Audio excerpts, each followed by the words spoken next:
Ils forment le premier bloc. Le premier bloc. Et ce n'est pas un hasard.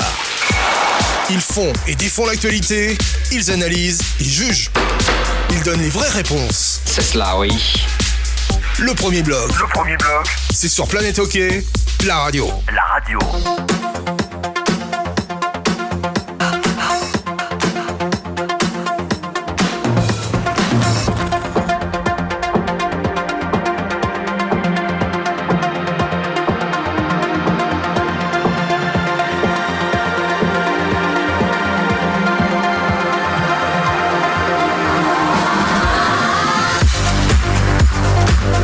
Madame, monsieur, bonsoir, bienvenue. C'est le premier bloc. Merci de nous retrouver en ce dimanche de fin de journée pour évoquer évidemment la finale du championnat de Suisse de hockey sur glace qui oppose les TTC Lions au Lausanne Hockey Club. Et pour garder les bonnes habitudes, sont avec nous en cette fin de journée Laurent Perroton et Christian Ponty. Bonsoir, messieurs.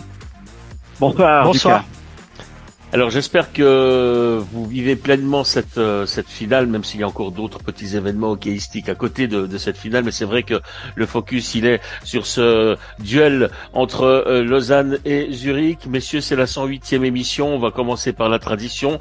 108 égale maillot numéro 8. Donnez-moi vos choix. Quel est le numéro 8 qui a marqué votre carrière, ou de joueur, ou d'entraîneur, ou d'observateur simplement? Christian, vous commencez? Ouais. En fait, moi je voulais juste parler d'Ovechkin quand même, parce que c'est non seulement il est encore là, il marque toujours, il a un peu ralenti au niveau de son skate, mais par contre il est toujours hyper efficace et il est en playoff.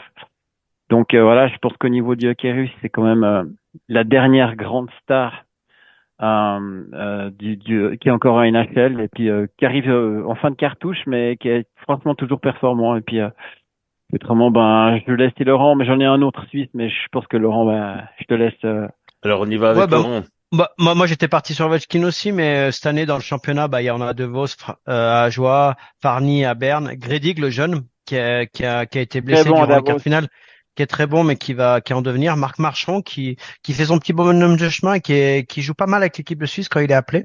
Et Riedi, évidemment pour parler de la finale avec Zurich. Ouais, donc voilà, c'était un petit peu mes joueurs suisses avec le numéro 8. Bon, aller dans les anciens, et comme vous le savez, j'aime bien aller fouiller un peu dans les archives, dans les anciens de Fribourg. Il y a également Antoine Desclous qui portait le numéro 8, et souvent on me demandait qu'est-ce qui devient Desclous. Il y a encore un certain nombre de personnes qui ne savent pas que Desclous est dans la construction de patinoires amovibles, et qu'il est même ou qu'il fut, parce que je crois que la relation s'est un petit peu compliquée ces derniers mois, qu'il fut l'interlocuteur principal sur la qualité de la glace au sein de la Fédération internationale de hockey sur glace. Mais effectivement, Antoine Desclous, avec sa société l'Apathie SA, qui a une bonne part du marché des patinoires que l'on peut louer, que l'on installe en Suisse, mais également à l'étranger, ces patinoires qui sont des patinoires provisoires. Voilà, messieurs. Donc ça, c'était pour le lancement de cette émission. Le menu, il est comme il est conforme à ce que l'on a d'habitude. On commence. Allez-y Laurent, donnez-nous ce menu. Commencez. C'est vous le patron de l'émission. On commence, je suis patron de rien du tout, mais on commence avec le casque d'or, casque de plomb. D'accord. Après, on va parler de la finale, et puis évidemment d'équipe de Suisse, on finira avec les rondelles de Christian. Alors, je commence avec le casque d'or. Moi, c'est un casque d'or à la solidarité romande. Enfin. Au niveau des fans, j'ai lu des messages d'encouragement, de compliments et de soutien, soit venant de Genève, Fribourg, Bienne et Ajoie, et également de Chaux-de-Fonds et du Valais. Ça fait plaisir, et il faut le souligner et prendre l'exemple de ces personnes. Après des messages scandaleux lors d'une compétition internationale avec la victoire de Genève en CHL, avec beaucoup de haine, de frustration et de jalousie, je suis très heureux de voir ce genre de message. Je le répète, en 22-23, HCV Martigny, champion suisse de My Hockey League et vainqueur de la Coupe de Suisse.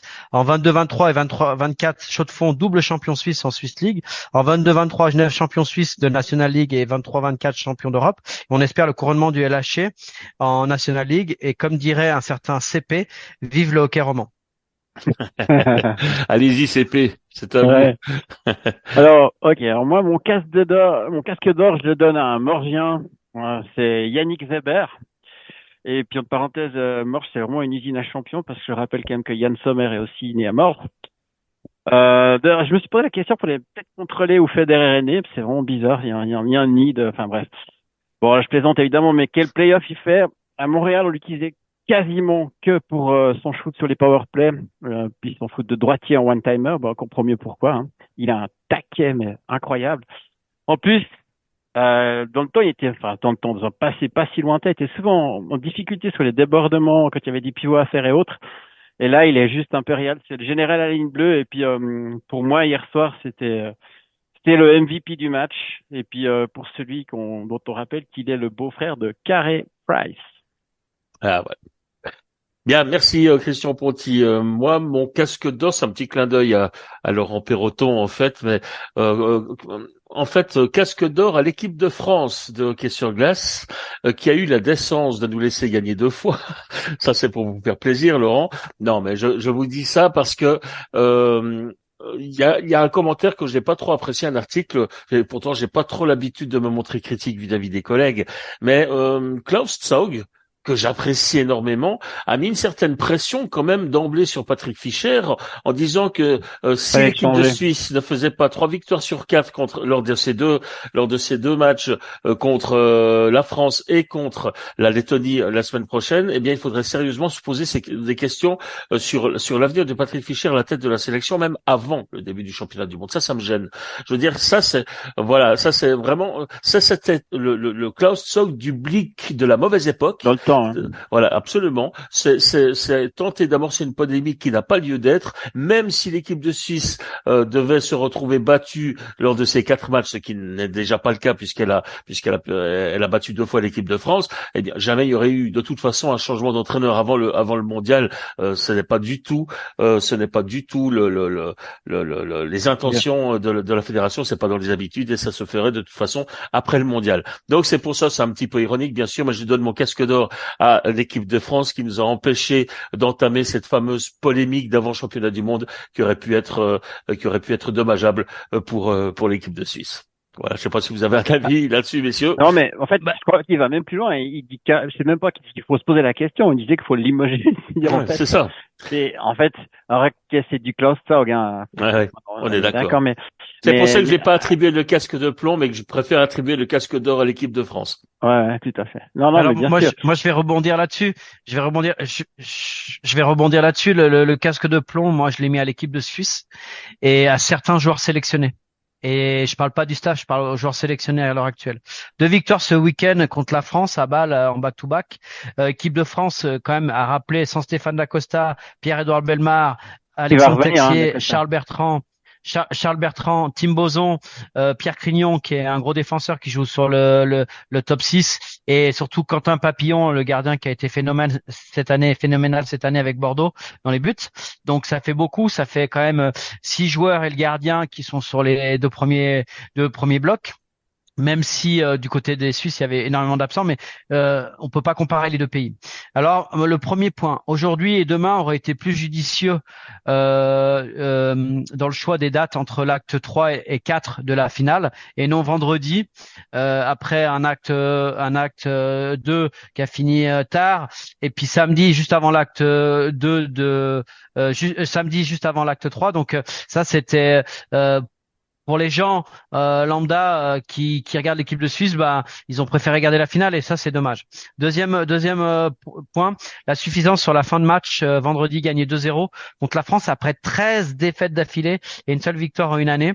Dramatique dans l'envie de gagner et surtout dans l'envie de gagner sa sélection pour certains.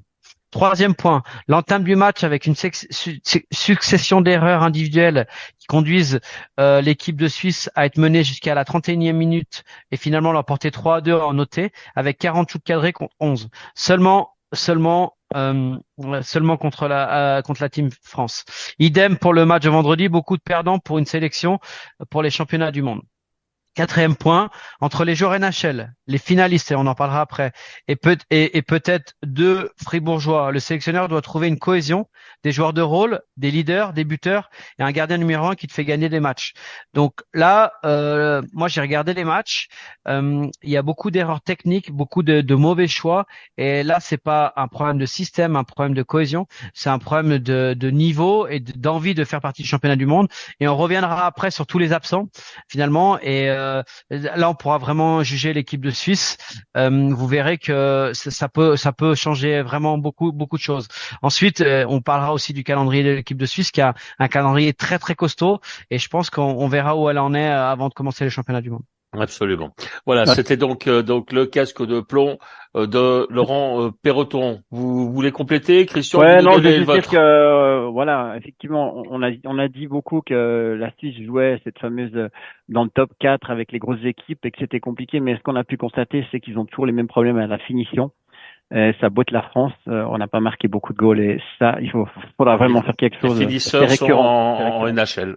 Voilà. Ouais, et ensuite. Ouais. Donc quand même plus en NHL. Ben, Bon. enfin, je veux dire un Marchisi ou Oui. je veux dire quel aurait été le résultat avec Marchisi, déjà Martini en forme et Martini. Malguin. Ouais, pardon, et Malguin. Hmm. Peut-être qu'on aurait mis 2 ou 3 goals de plus. Enfin, j'ose espérer. Ouais. Bon, votre casque de plomb, Christian. Alors, mon casque de plomb, je le donne à Yann Bixel. Nous avons le même. Ouais, parce qu'à force, on finit par payer. Il a du talent, mais voilà, Fischer a dit non. Et ça, faut le relater parce que Fischer, il dit aussi des trucs bien. Il a dit, nous avons communiqué avec lui après qu'il nous ait laissé tomber pour la deuxième fois au championnat du monde des moins de 20 ans. Nous avons tiré les conséquences. Il ne nous rejoindra pas. Voilà, tout est dit. On passe à autre chose. Donc, moi, j'en appelle simplement un peu d'humilité parce que ce gars, il a un talent incroyable. Mais il a tendance à vouloir faire ce qu'il veut et c'est juste impossible dans un sport collectif. Et faut pas oublier que déjà même à Dallas, il voulait l'envoyer en AHL et c'était lui qui a dit expressément non, je veux aller à Rugby. Okay. Donc, il veut un peu faire ce qu'il veut tout le temps. D'ailleurs à Bienne, c'était déjà le cas. Moi, j'adore ce joueur, hein, c'est un super joueur. Mais au bout d'un moment, voilà, tu peux pas être une star à cet âge-là et puis dire ce que tu veux parce que comme je disais la dernière fois, hein, on sentait qu'il a envie de revenir en équipe de Suisse parce que tout d'un coup, ouais, ça peut être bon pour lui. Mais moi, je pense que ce qu'il a fait avec les moins de 20 ans, ça se fait pas. Et surtout qu'en plus, il aurait pu aller au championnat du monde moins de 20 ans, qui était en Suède et il est en Suède. Donc, je trouve que, voilà, je dis bravo à Fischer sur ce coup-là et j'espère juste qu'il apprenne et que, moi, je pense qu'il pense un peu trop à sa gueule. Oui, ben vous avez résumé ma pensée. C'était simplement, mais à quoi joue Lian Bixel? C'est ça. Il a encore beaucoup de choses à prouver avant de pouvoir poser ses conditions également pour notamment rejoindre l'équipe de Suisse. Et lorsqu'il a dit que maintenant, lui, et ça, on peut le comprendre, son esprit était à la finale du championnat de Suède puisqu'il la dispute en ce moment avec son équipe de Rugby, ça on peut le comprendre. Mais rajouter derrière que bon, après l'équipe de Suisse. On verra si je prends le temps d'y penser. Ça voulait dire ça. Ce n'est pas un langage qu'on aime beaucoup entendre. Il faudrait peut-être aussi qu'il, même s'il n'est pas vraiment issu de la formation helvétique, puisqu'il est très vite parti à l'étranger, il y Ouais, a à quand 18 même, ans, hein, il a jusqu'à ouais, 18 ans, il c'est est en ça. Suisse. Il y a quand même aussi des choses à rendre à la fédération, et peut-être que un jour il se rendra compte. On va mettre ça encore une fois sur une erreur de jeunesse, même s'il n'est plus quand même tout à fait mouillé derrière les oreilles, n'est-ce pas, Laurent? Oui, exactement. Et puis il y a une politique qui est claire et moi je trouve que la fédération, elle a pas beaucoup de pouvoir. On en a beaucoup parlé dans cette émission au niveau des sélections par rapport à l'entente avec les clubs. Fischer fait beaucoup de politique malheureusement pour lui. Et là, il y a une politique qui est claire avec certaines choses. Il y a d'autres joueurs qui ont été sanctionnés auparavant et on reste dans cette politique et c'est un très bon signal renvoyé à tout le monde. Voilà, il s'agissait donc de nos casques d'or et de plomb de ce dimanche 21 avril. Puisqu'on parle encore d'ailleurs de l'équipe de Suisse, est-ce qu'on enchaîne sur quelques précisions encore sur les deux matchs disputés ce week-end face à la France, Laurent? Ouais, bah on peut enchaîner, mais déjà, bah évidemment, on en a parlé. Hein, c'est des résultats décevants au niveau du score, mais surtout décevants dans la manière. Et finalement, dans cette équipe de Suisse, qui est un peu sortie du lot en défense, je dirais Egli, Fora, Bernie Geiser. Fora et Geiser pour leur l'impact physique au championnat du monde et Egli et Bernie par leur jouerie. Ensuite, à l'attaque, qui est sorti un petit peu du lot, Ouais. moi je dirais Santeller, Chervet, Ambul, Turkov, Moy. Voilà, c'est les joueurs qui sont d'habitude soit des joueurs de rôle, soit des joueurs d'impact. Et puis maintenant, bah je voulais venir là-dessus, c'est en défense. Bon bah on a en NHL, on a Yanis Moser qui est en attente d'un contrat. On a Sigenthaler, on a Yosi qui passera peut-être pas le premier tour des playoffs, on sait pas. Voilà, ça c'est pour la défensive. Ensuite, au niveau des finalistes, on a Koukan, on a Marty Et point d'interrogation, parce que j'y reviendrai sur Marty, on a Weber qui fait d'excellents playoffs et pourquoi pas le rappeler. Et puis du côté de Lausanne, on a des joueurs habituels avec Frick, Glauser et Elner. Maintenant à l'attaque, on a annoncé aujourd'hui qu'on rappelait As et Richard étaient là, mais Richard est reparti parce que sa femme a accouché. Mais Herzog, Simeon, As, Richard, Berchi. On a dans la finale Malguin, Andrighetto qui devrait être peut-être dans l'équipe de Suisse, et surtout à Lausanne, Ria Jäger et puis Fuchs qui fait des bonnes finales, mais il y a déjà 8 centres à disposition, donc ça sera très compliqué pour lui. Et ensuite, au niveau des attaquants NHL, on a Ischier, Mayer, Kourachev et Fiala à qui on verra s'il passe le premier tour, mais qui pourrait rejoindre l'équipe de Suisse. Et puis dans les buts, on a évidemment et puis il y a le Madame retour Fiala aussi, qui va semble-t-il accoucher. Ça c'est le le Alors, problème de chaque saison. C'est le problème de chaque saison. Et puis dans les buts, on a Berra, Genoni, et puis le troisième, ça sera compliqué, mais sur la saison et qui mérite pour moi, ce serait Ashliman. Donc là, on a environ une trentaine de joueurs pour une vingtaine de joueurs sélectionnés. Donc ça fait beaucoup de monde. Et par rapport aux équipes, à l'équipe alignée ce week-end, il n'y en a pas beaucoup qui ont réussi dans les nouveaux. Il y en a qui ont fait du job, mais Abicher a fait des choses intéressantes. Mais par rapport au niveau international et les joueurs que Fischer a à disposition, ça sera compliqué de sélectionner ces joueurs-là, sachant qu'il doit monter la meilleure équipe possible pour pouvoir vraiment faire le meilleur résultat possible et asseoir de nouveau sa position. Ensuite, ce qui est vraiment important, c'est que le 26, ça c'est un hasard du calendrier avec une finale. Si ça dure, ça sera très compliqué, mais c'est à Lausanne, donc je pense que ça va s'activer du côté de la Vaudoise Arena si la finale continue pour pouvoir mettre les pubs, etc. Remettre le lendemain, ça va être un casse-tête chinois, mais le 26, ça joue la Lettonie à Lausanne, le 27 à Cloton, la Lettonie. Puis là, on rentre dans vraiment les choses importantes. Le 2 mai, on joue encore à Cloton contre la Suède, donc gros morceau. Le 4 mai, on va en Tchéquie à Brno et on joue la Finlande. Et le 5 mai, on joue la République tchèque. Et enfin, début du championnat du monde le 10 mai à Prague contre la Norvège. Donc un gros calendrier. Mais moi, je me réjouis de voir la sélection et de voir un petit peu comment il va faire ses choix pour pouvoir avoir une équipe qui est compétitive, qui est forte mentalement et qui arrive à passer ce quart de finale. Après, tu peux aussi mettre des réserves, parce que quand je regardais les gars de NHL, tu prends un Kourachev, j'écoutais l'autre jour, il y en a qui disaient qu'il fait une grosse saison, il est à moins 45 en NHL, ça veut dire Deuxième moins bon résultat de toute la ligue. Non, mais c'est juste pour dire aussi que, attention à NHL, mais faut voir dans quelles conditions ils viennent, parce que il a pas eu de pression cette année à Chicago, il a joué avec Bédard, il a fait sa meilleure saison comptable, forcément, mais il est à moins 45. Alors dire que Kourachev fait une bonne saison à moins 45, moi ça me fait un peu sourire. Ça veut dire que, est-ce que tout d'un coup il va se mettre à backchecker avec la Suisse? J'en suis pas sûr. On a déjà eu des problèmes un peu pareils avec Timo Meyer, donc ça aussi, il faudra. Exactement. Puis après, moi, alors à titre personnel, un truc qui me ferait vraiment plaisir, et je sais que c'est pas simple, mais je trouve qu'un Dominique Egli, une fois, il mériterait sa chance.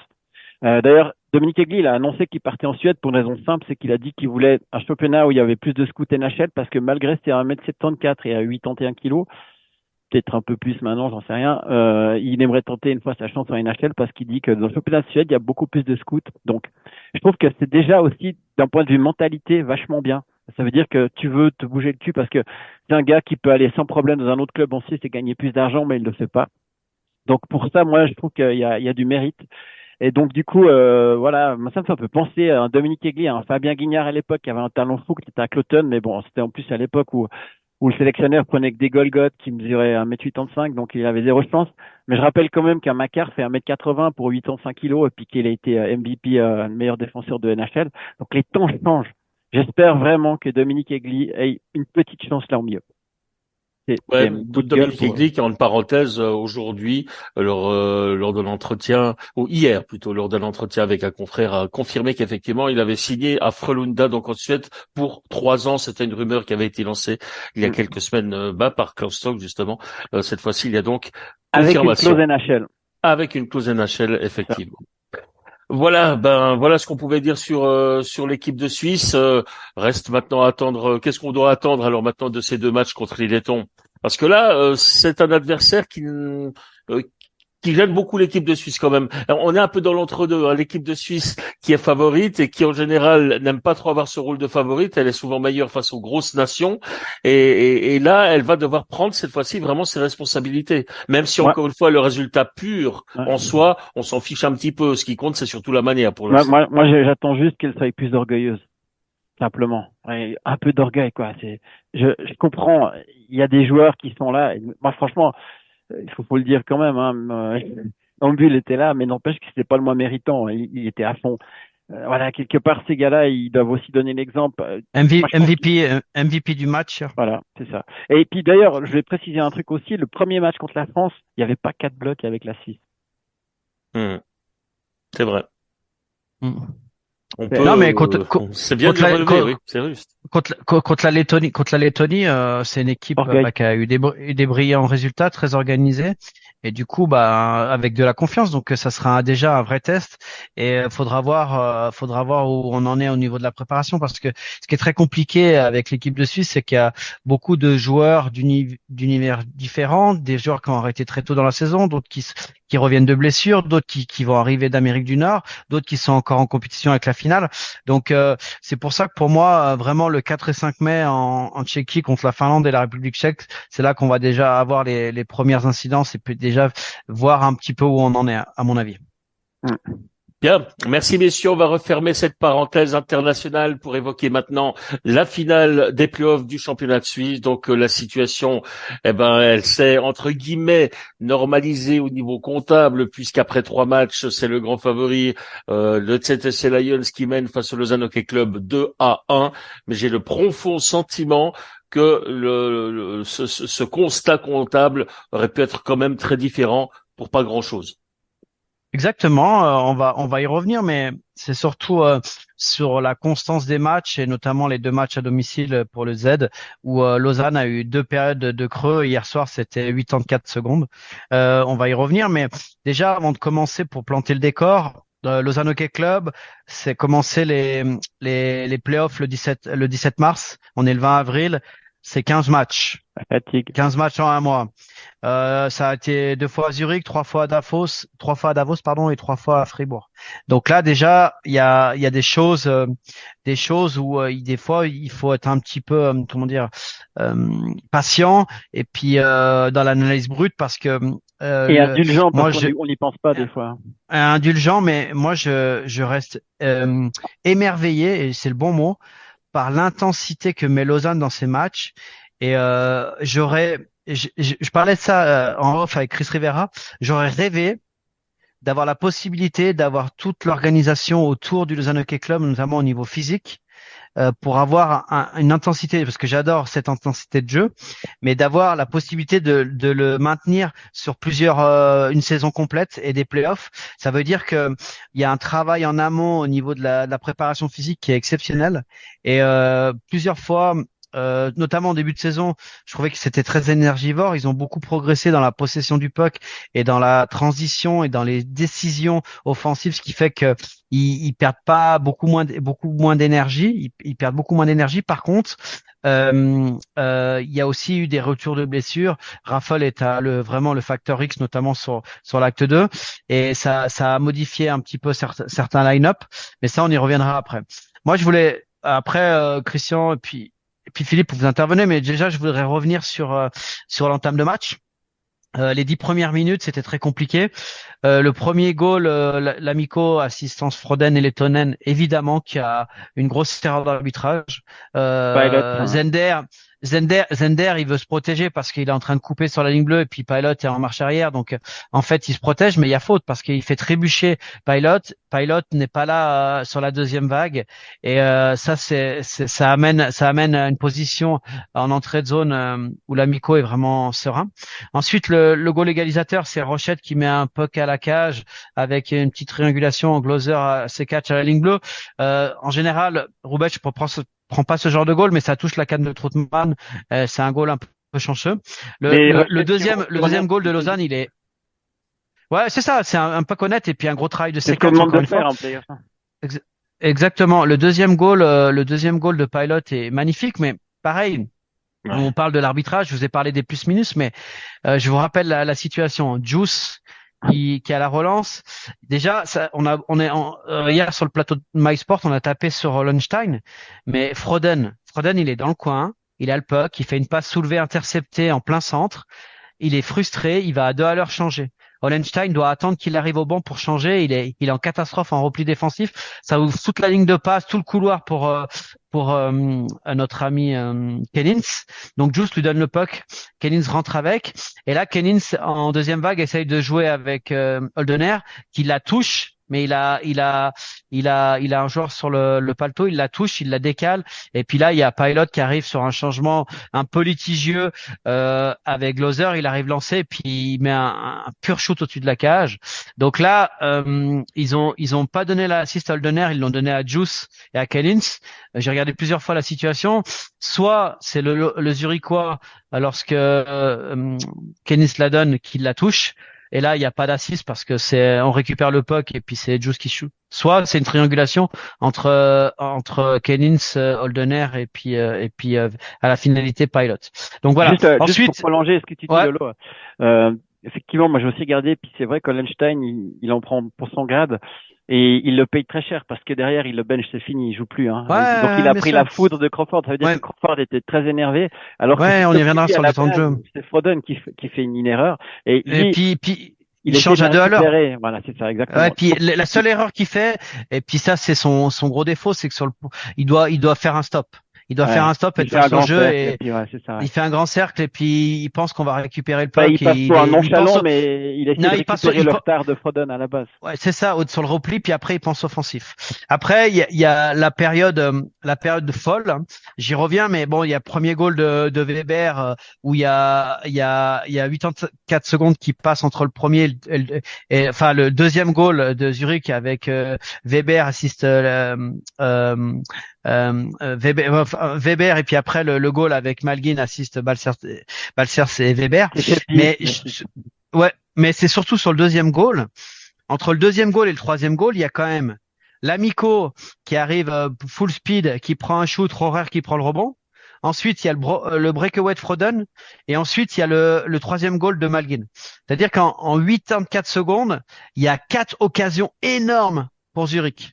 Donc là, ça rappelle un peu le premier match et c'est un vrai problème dans la concentration ou la fatigue. Ça va tellement vite qu'il y a des choses à dire. Après, on a beaucoup parlé d'arbitrage. Il y a eu des choses chez Pi notamment sur Kovar, ça n'a pas été sifflé, ça n'a pas été vu. Il y a eu ce premier goal un peu litigieux, mais voilà. À l'image de la saison, ça reste relativement moyen. Il y a des décisions qui sont parfois bizarres parce que quand c'est vraiment devant toi, je vois pas pourquoi tu ne le vois pas. Donc voilà. Ensuite, on peut parler sur le line-up, mais on a beaucoup parlé de Ward qui avait outcoaché Crawford, notamment avec l'entrée de Kovacs lors de l'acte 2. Et ça avait fait vraiment des différences. L'acte 2, on y revient rapidement, mais 10 minutes un peu similaires à hier soir. Et puis après, on marque le premier goal avec André Ghetto.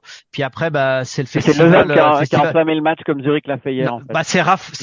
C'est Catch qui a mis le premier check et puis Raphaël qui a enchaîné. Et puis ça a donné un match favorable à Lausanne. Et puis vraiment une domination. Pour moi, aujourd'hui, sur les 3 matchs que je vois, je reprends ce que vous dites, Philippe, c'est qu'il y a un meilleur collectif. Du côté de Lausanne, meilleur collectif. Okay. Ça joue beaucoup mieux, tactiquement, dans le line-up, dans le temps de jeu, dans les décisions. Mais il y a des absences par moment sur les entames de match, sur des petits bouts de match où ça coûte cher. Et ça, je pense, c'est dû à l'expérience. Et puis après, je reviens sur l'acte 3. Donc l'acte 2, Ward a fait la différence. Et l'acte 3, et je crois que c'est tout, c'est des symboles que je vais vous donner, mais le fait d'avoir fait rentrer Bonenman, Zender dans le line-up, ça a changé aussi leur équipe. Ça a changé leur équipe et je crois que du côté de Ward, on va devoir faire des choses sur l'acte 4 parce que cet acte 4, c'est très important. Tu peux pas te permettre de perdre à domicile parce que tu donnes 2 balles de match à domicile pour Zurich et ça serait très très compliqué. Mais attends, juste Christian, je voulais parler de ça parce que parce que Bodeman, moi, même si il est en bout de course, je l'ai trouvé exceptionnel dans la conservation du puck et très très important dans la technique, dans la vision du jeu, dans la vista, savoir s'il faut être offensif, défensif, mais tu peux être défensif en zone offensive dans le coin et la garder, etc. Et puis Zender, ben, vous savez ce que j'en pense, hein. Je trouve que depuis le début de saison, c'était dur pour lui, puis petit à petit, il l'a incorporé, puis hier, il l'a remis, et c'était vraiment, vraiment une très bonne chose. Donc voilà juste un pour petit. dire, Fodenman, Ouais, pour moi, il a un rôle à la Gehring. C'est-à-dire que c'est un de ces pions durs qui sont là depuis un moment et en fait, ils sont complets. Là. Moi, si je peux compléter ce que tu as dit, Laurent, juste pour revenir aussi au début de ce que tu as dit, pour moi, voilà, effectivement, il y avait une faute sur Pilot et puis je pense que si on réfléchit bien, c'est pas simple d'arbitrer ce genre de match, mais voilà, il y a un moment dans cette série, on a sifflé une pénalité parce que Kennings avait enlevé le casque de Weber. Et là, ouais. effectivement, Mhm. c'est juste pour dire la balance. Après, je pense pas qu'ils aient fait exprès. Et pour moi, c'est pas le tournant du match. Pour moi, le tournant, c'est peut-être le moment où Eldner shoot et puis que Balcer sauve miraculeusement. Ça, c'est plus à ce moment-là du match un tournant parce que là, s'il y avait à 3-3, peut-être que le match il sort. Mhm. Après, je pense que sur le fond, Ward a raison de pas être d'accord parce qu'il l'a dit ouvertement, mais il a toujours été fair play, ça faut aussi le relater. Il dit c'est pas Oui. ça Non, que et voilà, puis en demi-finale, il y a eu beaucoup de décisions favorables. c'est ça, Donc et exactement. la balance, La elle loi de revient la dans l'autre moyenne, la sens. Donc fameuse, c'est ça, exact. ouais, Et, il peut pas, il le sait très bien aussi. Donc il ouais, peut pas sur le goal de Pilot. Euh, c'est vraiment très très limite. ouais, ouais, Il y bien a des sûr. matchs où Non, j'ai non. vu des surnombres sifflés plus rapidement. Ouais, Donc voilà. Donc moi je trouve que ça s'équilibre et puis ils s'en sortent bien. Tu parles de l'occasion Geldner. d'Edner, mais si à bout de 10 minutes il y a 3-0 Fin sur du des petites match. erreurs Hmm. techniques, ça peut Ouais. aller très vite aussi. Donc voilà, Mais, c'est meilleur en termes de match et puis plus de constance pour le Hockey Club pour ouais. l'acte 4 en tout cas. Ouais, moi ce que je veux dire aussi, c'est que pour la première fois, j'ai trouvé lors de ces playoffs, la Swiss Life Arena, ça a été une vraie arena hier soir, c'était Ouais, vraiment l'équivalent de Lausanne et ça a été très important. Il faut dire une chose, c'est que Zurich a mis des goals à des moments importants du match. Par exemple, quand ils mettent le 3 de Malguin, ils tombent vraiment, ils les assomment derrière. Ça, c'est très dur. euh, il Autant tente le 4 premier secondes. Ouais. goal. Et par contre, c'est vrai que Lausanne a marqué juste en fin de tiers et c'était aussi un bon signal. Du Ouais. coup, ça a donné un match vraiment très équilibré. Moi, j'ai envie de dire, pour moi, on dit souvent que la valeur d'une équipe, tu la vois aussi avec la qualité de ses remplaçants et de son quatrième bloc. Et c'est vrai qu'il ressort le quatrième bloc du côté de Zurich. Il a été incroyable. Sigrist a fait un match Ouais, fantastique. justement, j'allais dire, Et en fait, quatrième bloc, il y a de ces jeunes, c'est ça. Sigrist, Mais c'est Rorer, marrant encore une parce fois. que depuis le début de cette série, le quatrième bloc Lausanne aussi est très fort. C'est pour ça que je dis qu'on a vraiment, c'est pour ça qu'on a des statistiques aussi très serrées. Les gardiens, ça c'est de nouveau tenu. Et on a une série incroyable. En talent pur, vraiment pur. Je pense qu'il n'y a pas de Malguin et de Marchini du côté de Lausanne, mais c'est vrai qu'avec le collectif, Lausanne peut faire quelque chose. Puis moi, il y a un truc qui me donne des raisons d'espérer du côté de Lausanne, c'est que j'ai trouvé que hier, le power play, il s'est mis en place. Ils ont réussi à le tourner parce que souvent ils étaient tellement embêtés avec le box de Zurich qui est tellement agressif. Et là, j'ai trouvé que Lausanne, son power play, ils ont réussi à l'installer. Alors, ok, ils n'ont pas marqué sur le power play, mais en tout cas, j'ai trouvé que c'était un vrai power play installé, posé, qui tournait.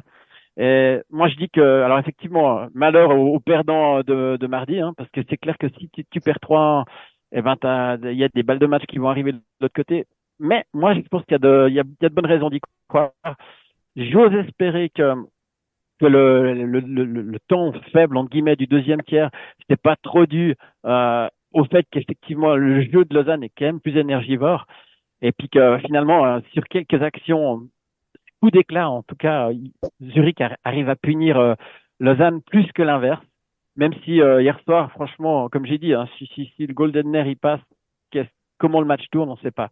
Mais en tout cas, hier, moi, ce que j'ai trouvé vraiment cool pour le spectacle, c'est qu'enfin Zurich, c'était un match de playoff. Le tifo au début, l'ambiance, là vraiment, j'ai envie de dire, la finale, elle est lancée à ce niveau-là aussi. Parce que au niveau public, il n'y avait pas photo. Lausanne était loin devant pour le début. Et hier soir, j'ai trouvé vraiment qu'ils ont pu compter sur un gros public. Et moi, je pense que ça, si tu veux gagner, c'est important. Moi, je voudrais revenir un petit peu sur les line-up, mais tu as parlé des gardiens. Moi, je trouve que les gardiens depuis le début de série, Rubec est à 92, 86 et Hughes hier soir, hein, Hughes était à 84%. Je trouve que sur l'acte 1 et l'acte 2 pardon pour Rubec c'était moyen et pour Hughes l'acte 2 et 3 l'acte 2 et 3 c'est moyen et je vais y revenir après. Ensuite on a parlé de la défensive de Zurich. Koukan est pour l'instant pas dedans. Ouais, je le trouve vraiment pas terrible. Lettonen, c'est très moyen défensivement. Et le pire, j'ai mis 2 moins, c'est Marty qui est complètement à côté de ses patins, qui est vraiment le plus mauvais joueur de la finale aujourd'hui. Et je pense que du côté de temps de jeu. Et ouais, et justement, je vais y venir. C'est là-dessus où j'ai un petit peu du mal des fois avec le coaching canadien, c'est qu'il y a du conformisme avec des joueurs emblématiques que tu gardes. On est très dur avec Hollenstein hier, mais Marty qui est complètement à côté de ses patins joue. Je crois qu'il a joué 21-58. Donc 21 minutes 58. Il a joué. Ouais, je suis d'accord. Donc c'est beaucoup. Heureusement qu'il a Troutman à côté qui fait du bon job. Et devant, on parle beaucoup du premier bloc, mais Balcers, j'espère qu'il y aura des changements dans le line-up pour l'acte 4 parce que c'est souvent ça qui a fait gagner l'acte 2 du côté de Ward et l'acte 3 du côté de Crawford. J'espère que on trouvera des solutions parce que Balcers avec Malguin et Andrighetto, Balcers il est en dessous. Hollenstein, Grant, Froden, Hollenstein vraiment pas bon, Grant pas moyen, voire pas bon. Son meilleur match de loin pas. Ouais. Froden pas bon. Vous avez parlé du 4e bloc. Pour moi, le meilleur bloc hier soir, c'était Zender, Lamico, Horaire. Non, Zender, Lamico, Horaire. J'ai trouvé le 3e bloc vraiment très très bon. Troisième, pardon. Ouais, Riedi, Shepi et Sigris, Bodenman, c'est quand même ils sont tous au-dessous de 10 minutes, à part Bodenman qui a 9,03. Du côté de Lausanne, j'ai trouvé Juice, qui est très beau à la relance, mais pour moi, on y reviendra après, pour moi, je reviendrai du négatif, mais c'est insuffisant. Gloser, qui joue à son niveau. Sur le goal de Sigris. Ouais, Frick, mais ça, à la rigueur, ça peut arriver. Frick, bien sûr, ouais. Frick qui est très très bon, notamment sur la lecture de jeu offensivement. Elner, qui est aussi le défenseur le plus en difficulté. Gennady qui fait son job. Pilot, j'y reviendrai après, qui est exceptionnel. C4, Meula, Rochette. Ça, c'est un vrai problème, le premier bloc, mais C4 qui est vraiment bien. Fuchs, Rias, bon binôme, et puis Kovacs qui était en difficulté hier soir. Raffle, j'y reviendrai après, qui était moins visible hier soir, mais je pense qu'il y a des explications. Ouais, mais il y a des explications et ce que je pense, je pense que le coaching staff, il en a parlé et c'est une très bonne chose.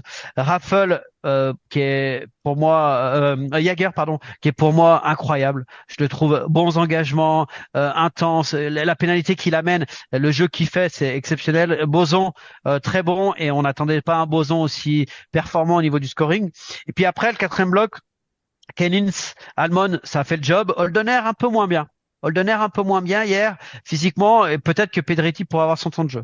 Alors maintenant, pourquoi je parle tout ça? Parce que j'ai fait un petit comparatif. Pour moi, Gloser, c'est très juste techniquement et quel combattant. Attention aux mauvaises pénalités. De temps en temps, il s'emballe un peu. Frick tellement bon dans les duels et dans la lecture des possibilités pour amener son nombre offensif. C'est-à-dire qu'à chaque fois, lui, et je l'avais, les autres saisons, je le trouvais intelligent, mais là, il est toujours dans les bonnes intervalles et des fois, on pourrait plus lui donner le puck parce que il est vraiment très intéressant. Et lorsqu'ils ont la triangulation et qu'on lui donne backdoor, c'est Ria qui lui donne mal, il est gaucher. Et autrement, il aurait pu faire mieux lorsqu'ils ont le 3 contre 2. Ensuite, c'est catch. Vous parlez allemand, Monsieur Ducaro. Vous savez ce que ça veut dire, Stram en allemand. Ça veut dire radieux. Il est vraiment radieux. C'est catch, il est vraiment incroyable. Il a toujours le sourire et je l'ai trouvé tellement puissant et tellement d'intensité. On a retrouvé le Jiri contre Ambry. Je sais pas si vous vous souvenez, en pré-playoff il y a 2 ans, il avait porté à lui tout seul l'équipe. Raffle, il a gagné le match 2 par son impact physique et sa prestance. Il a réussi également à être discret hier au niveau des grosses charges et du trash talking. Et moi, ce que j'avais peur hier, Vous rappelez la charge qu'il a mis en quart de finale sur Nussbaumer, vous rappelez ce qui s'est passé avec les À la fin Tonnen, du match, il avait etc. allumé les gars d'en face, ouais. Non, Notamment. et puis ça se joue à 5 centimètres. Hein. Nussbaumer, s'il a la tête un peu plus en avant vers lui et qu'il le frappe, qu'il le coupe, là vous pouvez avoir une suspension. Ça se joue. Ces mises en échec sont Elle est énormes, toujours à la sont limite, dures, ouais. mais ça peut. Il suffit qu'il y ait un peu de malchance. Et hier, moi, avant le match, je me suis dit surtout, j'espère que Raffle il va pas mettre 2 énormes checks au début parce qu'il va peut-être prendre il va peut-être prendre ma vestiaire. Et si t'as pas Raffle dans l'équipe, ton troisième bloc c'est plus le même. Mais c'est marrant, moi j'ai Ensuite, pensé la même chose pour Gloser. Gloser, il est toujours à la limite. Ouais, faut que ces 2 joueurs-là, ils sont très impactants, mais il faut faire gaffe. Ensuite, pour moi, Jaeger, Boson, Raffle, meilleure 3e ligne des playoffs. Vraiment, vraiment, vraiment incroyable. Fuchs Ria, un des meilleurs duos de la finale. Je parle du duo, hein, avec Malguin, Andrighetto. Je les trouve vraiment très bons. Et Fuchs, j'avais des doutes sur les playoffs, et puis il avait en général fait des playoffs des fois assez moyens. Mais là, en fait, dans sa vitesse de patinage, les pucks qu'il donne à Ria dans le bon moment, et Ria était un peu moins bon dans la finition hier, mais il est vraiment important. Ils n'ont pas été aidés hier. Autant Kovacs a été très bon lors de l'acte 2, l'acte 3 un peu moyen. Mais et puis je finis par. Fuchs, c'est un peu la rampe de lancement de Riyad. Et d'ailleurs, ils l'ont compris. C'est ça. Ils essayaient de le priver de puck du côté de. C'est ça. Et puis je finis avec la pépite. Non mais Pilot, le temps de jeu décisif, positif et quel volume de jeu. Pilot, c'est 29 minutes lors de l'acte 1, c'est 24-20 lors de l'acte 2 et lors de l'acte 3, c'est 25 minutes. Toujours le sourire, incroyable. Toujours la banane. Et je viens sur le côté négatif. Et les gens en inside, ils ont du mal à comprendre des fois ce qu'on veut dire. Mais lorsque ton premier centre, il a 0 points, Suomela, là, il faut trouver une solution. Ces 4-7 cheveux-là, c'est des choses qui pouvaient marcher, mais peut-être que contre Zurich, il faut trouver une solution. Tu peux pas avoir ton premier centre, celui que tu as été chercher pour marquer des goals, qui soit à 0 points dans la finale après 3 matchs. Ton premier défenseur, c'est Juice. Aujourd'hui, pour moi, il est derrière Pilot, Frick et Gloser. Et les gens, ils se disent ouais, mais c'est pas grave. Mais c'est pas grave sur une finale, mais c'est grave dans les joueurs. Aujourd'hui, c'est une bande d'individus. Et lorsque les contrats, il y a des telles différences au niveau contractuel. Aujourd'hui, le salaire de Juice par rapport à un salaire d'un top 1 d'un club qui est dans le top 4, bah il est très important. Et donc du coup, il doit élever son niveau de jeu. Et aujourd'hui, il est numéro 4 par rapport aux prestations dans la finale. Ok, il a une très bonne première passe. Ok, il est très subtil. Mais dans le jeu offensif, défensif, c'est insuffisant. Ouais, Juice, pour moi, c'est surtout qu'en pipi, il marque pas. Le pipi, il est stérile. Il est là pour mettre des goals en pipi. C'est un vrai blue liner. Et en fait, on l'a engagé pour ça aussi. Surtout. Mais ce que je veux dire dans le volume de jeu, dans le jeu défensif, il doit faire mieux. Et puis de temps en temps, il a sa petite erreur individuelle comme hier soir en fin de match. Et puis ça arrivé quelques fois.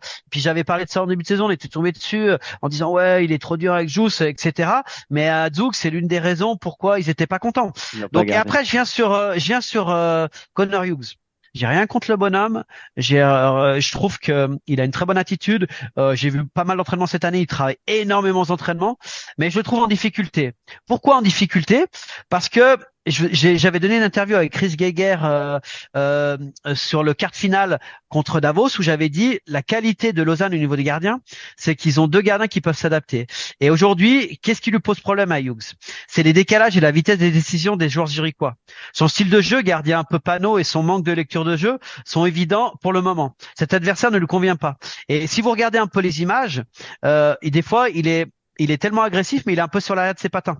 Il est un petit peu en déséquilibre parce que non mais parce que ils sont subtils et ça va vite dans les décalages. Donc là, c'est très difficile parce que là ils ont un acte 4 très important.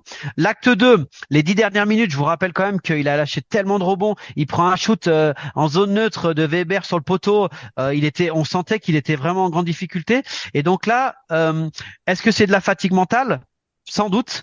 Est-ce que c'est l'adversaire qui pose des difficultés? Oui, exactement. Et lorsque je lis que il a fait un super arrêt sur Riedi, Riedi reçoit une passe backdoor qui est mauvaise et puis c'est tout ouvert en haut, il shoot dans la jambière et dans son déplacement il est bon, mais c'est vraiment ouvert en haut. Sur le breakaway de Froden, il est très agressif, il monte et il se met papillon avec ses jambières, mais s'il lui fait un move et qu'il déjoue, il est aux fraises et il fait un énorme arrêt sur son déplacement parce qu'il est très gros sur les Tonnen. mais le reste du temps, il y a des rebonds, c'est compliqué. Donc là, on va voir Ward. Il a été très ambitieux dans certains choix, voir qu'est-ce qu'ils vont décider. Mais moi, je le trouve autant en demi-finale, il a été décisif. Et puis il a fait les arrêts au bon moment, il a été très très solide. Autant là, il manque de sérénité et il est un petit peu comment dire sur l'arrière de ses patins, etc. Donc Moi, voilà, je pense que, un petit. moi, juste pour compléter ce que tu dis, moi j'ai l'impression qu'il a aussi une certaine fatigue mentale parce qu'il a énormément Ouais, donné.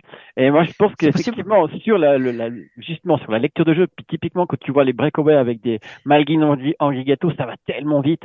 Je pense que moi un Pache avec sa lecture de jeu, il pourrait aider l'équipe et puis surtout avec sa fraîcheur parce que l'air de rien, c'est le premier match où il est en dessous de 90%, il est à 86, ça, c'est 8, pas 88, voilà. Mais ce que je il veux est à dire par là, 84, il est à ouais. 84%. Voilà, ça veut Sur dire hier que soir. en deçà de ce qu'il a fait, il a souvent été aidé aussi parce que c'est vrai qu'il donne des rebonds, mais il a souvent été aidé par sa défense.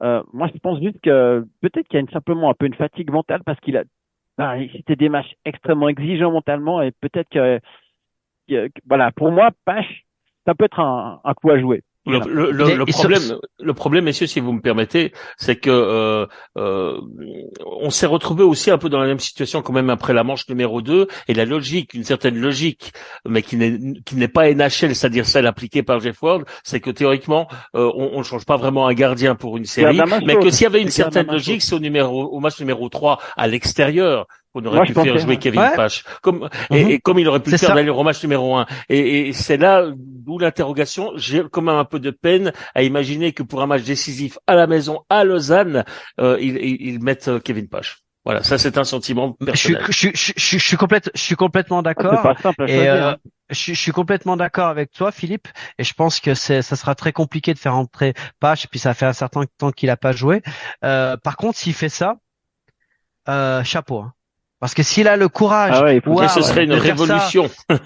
Non, mais s'il a le courage, mais par rapport au concept NHL qu'il essaye quand même d'appliquer, il y a encore des relents de NHL dans sa manière de travailler. C'est ça. En NHL, il y a beaucoup de duos, même en playoff. Ça joue de plus en plus. Mais si les gardiens qui jouent 90 matchs. S'il arrive à faire ça, et puis qu'en plus ils vont chercher la victoire avec Pache exceptionnel, ça peut tourner aussi la série. Ça peut aussi tourner la série dans la tête des Zurichois. Donc voilà, c'est très complexe, mais voilà, je pense que là pour l'instant, si tu veux gagner le titre contre Zurich, même si Zurich on a parlé, pour l'instant Balcers, Lettonen, Kukan, Froden, Hollenstein, c'est pas bon. C'est pas bon, c'est très insuffisant. Donc ça permet aussi de rivaliser avec la cohésion technique, tactique, physique, la préparation mentale de Lausanne et cette cohésion qu'ils ont forgée au fur et à mesure des semaines. Mais si t'as pas ton premier centre qui marque tes goals importants et ton gardien qui est décisif, ça sera très compliqué. C'est pour ça qu'ils sont à l'heure des choix au niveau du contingent et du line-up. Alors, je me réjouis mardi. À chaque fois, je suis sur mon PC pour savoir quelle ligne ils vont faire. Mais hier, Crawford, en rentrant Zender et Bodeman, a changé un petit peu la donne sur l'équilibre de son équipe. Mais en fait, ce qu'il y a aussi, c'est que chaque fois qu'il amène des gars, ils ont faim. Bodenman, tu vois, c'est des gars, ils savent qu'ils grillent leur dernière cartouche, ils sont à fond. Après, pour revenir à ce que tu disais à propos des gardiens, peut-être qu'il faut pas oublier que Lausanne, à ce niveau-là, au niveau de la profondeur des deux gardiens, ils ont un avantage sur Zurich. Et la pression pour Roubaix, parce qu'il a pas été épargné, et c'est tous des gros matchs, Roubaix. Donc, il y a rien qui dit qu'à un moment donné, il va pas craquer aussi, faire louper un match. Le match 2, il a pas été exceptionnel par rapport au match 1, ordinaire, match 1 et match 3. Et quand tu vois quand tu vois ses statistiques sur l'ensemble de la série, il est à 91,67 alors il était pas loin de 95 en saison régulière. Donc et puis dans les playoffs, il était encore plus haut. Donc ça veut dire que là, il est en difficulté et puis c'est l'adversaire rencontré évidemment, mais le match 2 où il a eu un match très compliqué, moi j'ai trouvé. Projection vers le match de mardi et j'aimerais vous parler de Robin Kovac qui a été titularisé de façon un peu surprenante hier, lui qui d'habitude ne joue plutôt que à la maison. Là, pour la première fois, il a joué à l'extérieur pendant ces séries, n'a pas été extraordinaire, c'est vrai. Que va-t-il se passer mardi? Est-ce que Kovac, sur la base de son match d'hier soir, est encore éligible pour le match numéro 4? Alors, Tombola. Ouais, Tombola, mais c'est surtout, le problème, il est plus global. C'est-à-dire que, qu'est-ce qu'on va faire avec ce premier bloc? Voilà. Mais là, il marque pas. Qu'est-ce qu'on va faire avec ouais, mais si tu veux gagner le championnat, comme on l'a dit avant, donc, tu vas pas gagner avec ton 3-4e bloc. Ça peut redistribuer les cartes. Il peut y avoir vraiment des grandes surprises. Et Ward, que je trouvais très conformiste en début de saison, aussi dans sa façon de communiquer, a changé un petit peu. Il met de l'énergie. Des fois, il dit qu'il est pas d'accord. Il parle fait des choix audacieux. Là, il fait des choix audacieux. Il me fait plaisir là. Et vraiment, il me fait plaisir. Il est européen un petit peu là dans sa façon de communiquer et pas le process. Non. Le power play, je vous en parlerai pas. Point à la ligne. Donc voilà, c'est un peu du caractère et montrer aussi qui il est. Ça me fait vraiment plaisir. Et puis surtout, en demi-finale et en finale, il a fait des choix forts pendant les matchs et avant et après les matchs. Et ça a été déterminant sur des points de détail. Là, hier soir, ça a pas marché, mais c'est pas grave. C'est pas grave. S'il en est là, c'est grâce aussi à ce qu'il a mis en place avec son équipe et ses joueurs sur la glace, mais aussi les choix qu'il a pu faire par moment. Il garde tout le monde en température. Et là, peut-être qu'un Pedretti peut rentrer dans la danse. Un Pedretti pour aller fracasser tout le monde là, il peut peut-être rentrer dans la danse, je sais pas. Voilà, il y a de la profondeur de tête comme ça sous contrat. Ils ont 18 attaquants, donc il y a vraiment beaucoup de profondeur avec les licences B. Ça fait énormément de monde. Donc voilà, il y a des choses à mettre en place. Mais voilà, faut que ton gardien performe et faut que ton premier bloc qui marque des goals. Après le powerplay, je rejoins Christian, c'était beaucoup mieux. Malheureusement, il y a eu un super jeu là où Jäger la prend un peu derrière, il n'arrive pas à la remettre, mais quand même Roubec est dans le déplacement. Mais il y a eu des bons décalages parce que les goals qu'ils ont mis en powerplay, notamment le goal de Ria sur le premier match, où c'est une erreur de réception de Marty en zone neutre. Voilà, c'est pas vraiment des goals de powerplay. Il n'y a pas eu des goals construits comme le goal d'Andrighetto à Lausanne sur le powerplay par exemple. Mais même hier soir, le goal de l'Amico en powerplay, c'est une erreur d'arbitrage. Ouais, c'est pas un vrai goal de powerplay, c'est pas un vrai goal de powerplay. Et là-dessus, les box-play des deux équipes ont vraiment pris la tendance, hein. Mais le power play à Lausanne, c'est 18,18. C'est quand vous savez qu'en saison régulière, ils étaient vraiment très bas et puis 13e au classement. 22-22 à Zurich, alors qu'en playoff, ils étaient pas loin de 40% avant la finale. L'efficacité scoring, pareil, 8,33 pour Lausanne, c'est beaucoup mieux qu'en saison régulière et 10% à Zurich. Et puis après, ce qui est là où Lausanne est très bon et là où j'ai beaucoup aimé le coaching et puis surtout la communication qu'il y a dû avoir avant le match avec Raffel, Gloser a pris une mauvaise pénalité encore hier, mais c'était quand même pas mal. C'est qu'ils ont pris que 26 minutes de pénalité en 3 matchs et Zurich 28, alors que Zurich prenait pas beaucoup de pénalités. Et puis Lausanne énormément. Ils doivent pas donner de pipi à Zurich, c'est clair. Non, mais ça veut dire que aussi, même avec la ligne qui est fragile, avec leur système de jeu, leur façon de jouer, leur agressivité, ils arrivent à être disciplinés et ça veut dire qu'il y a eu un énorme progrès, qu'il y a eu dû avoir beaucoup de travail en amont pour changer un peu les mentalités des joueurs et puis surtout comprendre que c'est très important. Et donc on met des mises en échec à bon escient et puis on fait attention à pas se faire pénaliser. Donc vraiment chapeau pour l'instant. Ouais, bon, pour compléter ce que tu viens de dire par rapport au match de mardi, moi je pense que là-dessus on peut faire confiance à Ward. Par exemple, quand je vois ce qu'il a réussi à faire avec Holdener, franchement, c'est remarquable. Et qui sait qu'on a pensé en fin de saison que Holdener deviendrait le joueur qu'il est en 4e bloc. Il est précieux, il est intelligent, il joue juste. C'est lui, il lui donne pas l'assist, mais c'est lui sur le deuxième goal qu'il a décale derrière, deuxième vague à Pilot. Hein. Ouais, et puis surtout, si tu regardes bien, il le met souvent en fin de match quand c'est important, ou bien même ce qu'il a réussi à faire avec Pache. C'est pour ça que je parlais d'audace. Donc finalement, est-ce qu'il va nous sortir un lapin du chapeau? En tout cas, ce que j'aime bien, c'est comme disait Laurent, c'est qu'il est pas conformiste en passant par ses décisions et même son look. Moi, il me fait marrer avec son look, j'aime bien. Et c'est très bien. On n'a pas besoin d'être absolument un coach NHL parce qu'on a joué à NHL. Il est lui-même et ça me plaît bien. Et ça, je pense que l'équipe a aussi, en fonction de sa personnalité, ça se ressent très bien. Ouais. Et le temps mort qu'il a pris, j'ai beaucoup observé. Donc il a expliqué, mais en fait, tout le monde, beaucoup d'observateurs ont parlé un petit peu du calme des Lausannois, mais le temps mort qu'il a pris au moment donné où c'était vraiment le feu, il était d'un calme et en fait, il était très précis dans les consignes qu'il a données. Et voilà, ça montre aussi sa grande expérience. Et puis surtout, il est en train de modifier un petit peu ses codes. Et ça fait plaisir. Tout ce qu'on a pu lui reprocher, il est en train de le changer. Et puis c'est très bien pour l'image, pour la façon de manager en Europe. Et voilà. Après, il a un point il a un avantage sur Crawford, c'est qu'il a rien à perdre. Ouais, ça c'est La vrai. saison, Il y a elle pas est la pression de Crawford. non, mais la saison, elle est, Tellement réussi. mais tellement réussie. Qui aurait pensé au troisième match de finale contre Zurich 2-1 avec deux matchs où ça peut tourner dans l'autre sens. On peut se retrouver. Ça aurait pas été un scandale qu'aujourd'hui Lausanne mène 3-0 dans la série. Ouais, Ça aurait pu être possible avec les occasions non, procurées. mais Donc ça veut dire qu'il a. Mais voilà, maintenant.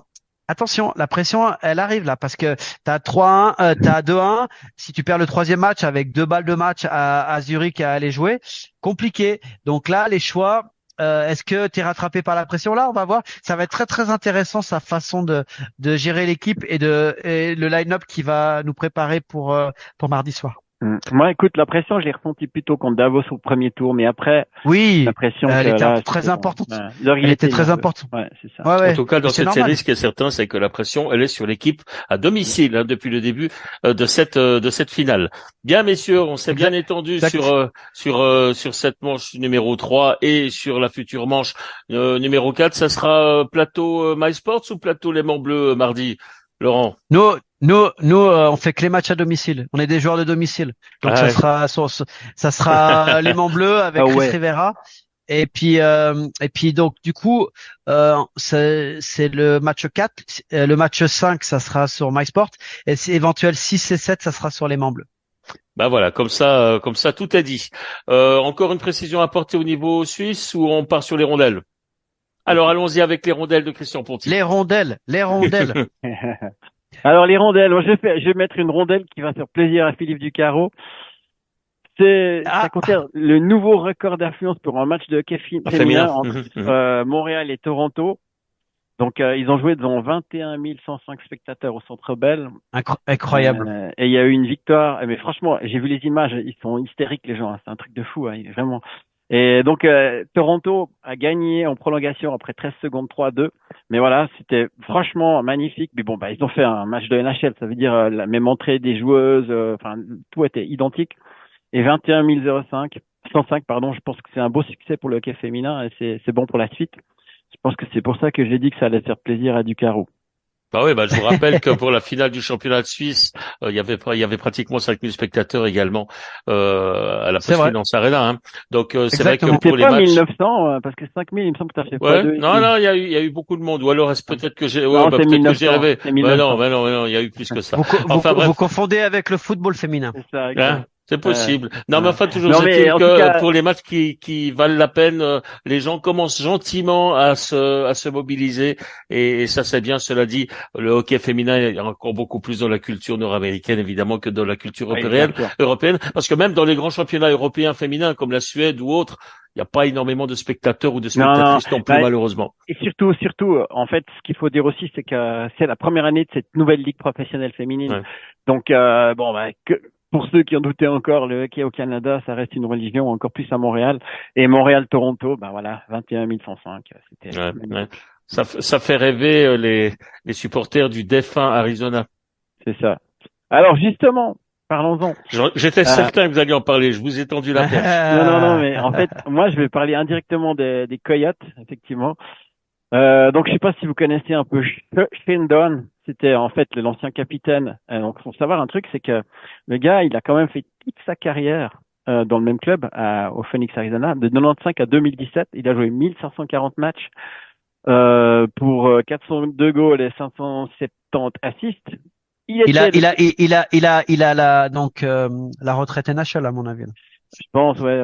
Bref, Arizona, on sait jamais, mais ce que je veux dire, c'est pas de là que je voulais venir, c'est que donc il a été le capitaine en Atlantique et son numéro 19 a été retiré suite au déboire Et suite au déboire du propriétaire qui payait pas la location de l'ancienne Glendale Arena, ils ont fini dans la fameuse Mullet Arena, le HC Ajoie de la place, avec 4600 places, qui a été un petit peu la honte pour la NHL quand même.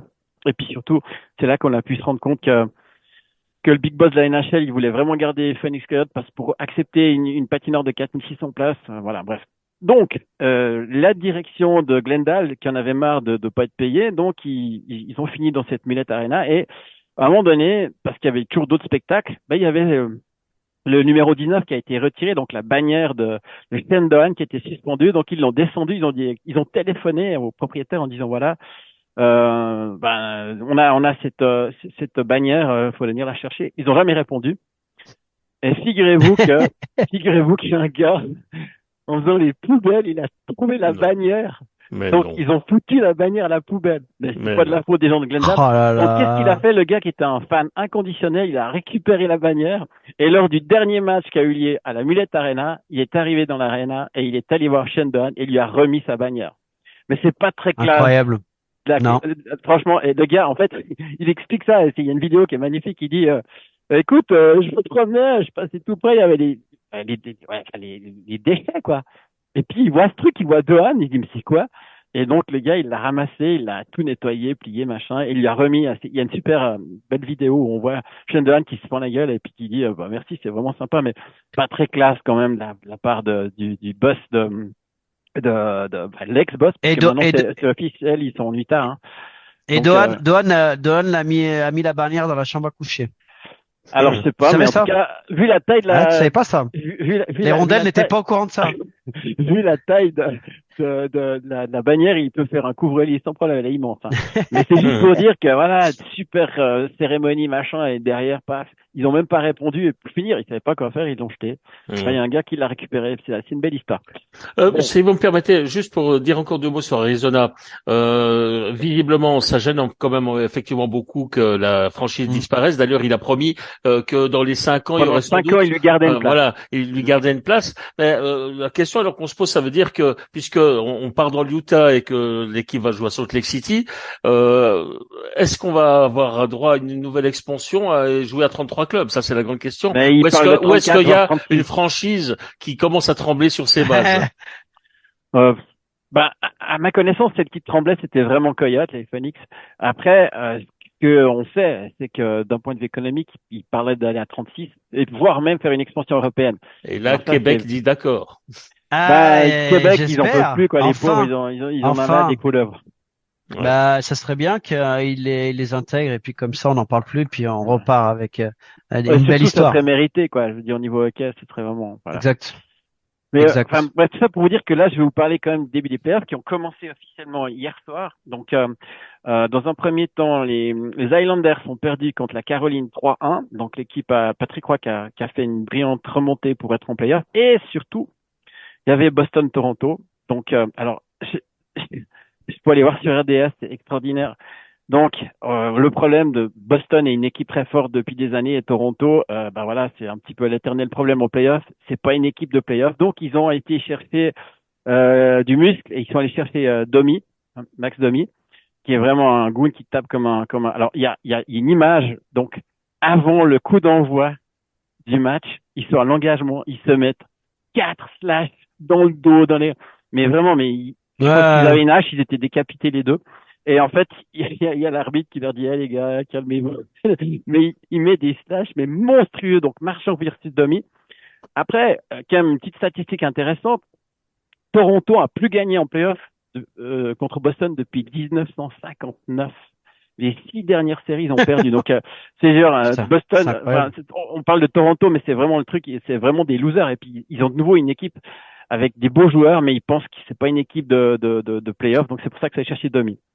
Alors, ça, c'est pour les 2 premiers matchs qui ont eu lieu. Donc, hier soir, Boston a gagné 5-1 le premier match. Donc, les 2 premiers seront en Boston et après, ils partiront à Toronto. De l'autre côté, alors, dans les autres matchs, il y aura un Florida-Tampa. Donc, ça va être sympa aussi. New York-Washington. Ensuite, Winnipeg de Nino Niederreiter contre Colorado. Donc, faut savoir on sait maintenant que Nino Niederreiter, il a eu une grosse coupure au talon. Est-ce qu'il n'avait pas eu des chaussures des chaussettes, pardon, Renforcées. En Kevlar. Voilà, En Kevlar. On va chercher le nom. Le gars, il avait le tendon d'Achille coupé, donc il s'en est sorti avec 8 points de suture, mais un moindre mal. Incroyable. Mais ce qu'il faut savoir aussi, c'est que, en théorie, suivant le résultat de Winnipeg, potentiellement, on pourrait aussi éventuellement avoir un Nino Niederreiter au mondial, hein, c'est pas impossible. Ensuite, il y a un Vancouver-Nashville. Donc, selon les experts, je suis allé voir un petit peu la tendance. Ils voient Vancouver passer en 5 matchs. Ça voudrait dire aussi même chose que, est-ce que d'un côté, on peut avoir ou Josi, s'il n'a pas bientôt nous un bébé, et puis Suter, mais potentiellement, ça pourrait aussi être des gars qui pourraient rejoindre la Suisse pour le mondial. Autrement, on a un Dallas contre Vegas. Donc, Vegas, faut savoir qu'ils sont champions, mais ils ont été repêchés, donc c'est une saison compliquée pour eux. Cette année, Edmonton contre Los Angeles Kings, donc Fiala au mondial aussi éventuellement. Alors moi, juste pour moi, hein, je dis bien, je vois Edmonton comme favori parce que ils ont enfin une équipe qui sait jouer défensivement. Ils ont un gardien qui est bon. Ils avaient que 2 lignes avec David et Draisaitl. Et là maintenant, Vanderkeen joue beaucoup mieux depuis que Corey et Perry est là. Ça leur donne 3 lignes d'attaque où ils sont vraiment plus forts. Et ils ont enfin un gardien, parce que ça a toujours été le problème, qui est Skinner, qui semble être prêt pour être le gardien et la profondeur qu'ils n'ont toujours pas eu, qu'ils avaient besoin d'avoir. Donc pour l'instant, en tout cas, Skinner semble donner des signes qu'il va être prêt pour les playoffs. Donc si Edmonton, avec le capital offensif qu'ils ont, avec un jeu défensif qui tient la route, puis qu'ils ont un gardien, moi j'en fais un des voire le favori à la Coupe Stanley. On verra. Eh bien, c'était la conclusion de Christian Ponty. Merci, messieurs, d'avoir participé à cette 108e édition de cette émission. Donc, et on va se retrouver mercredi. Hein, mercredi, ça sera après le match numéro 4, entre le 4 et le 5. C'est ça, exactement. En fait, moi, je voulais retrouver Christian Ponty ce soir pour un entraînement en vélo, mais comme il est assez âgé, il est un peu froid, donc du coup, je vais aller tout seul. Donc voilà, il arrive pas à me suivre, donc du coup, c'est un peu embêtant, quoi. Je cherchais un partenaire d'entraînement, et puis voilà. On peut plus faire confiance aux amis, hein. Ouais. Ce qui compte, c'est qu'il reste performant à son poste d'allié du premier bloc. Bon, merci messieurs. C'est ça, exactement. Allez, merci à vous. On n'oublie pas que le hockey sur glace c'est bien, le hockey sur place c'est mieux. Christian, comme d'habitude. Sinon, il y a les Monts Bleus. Oui.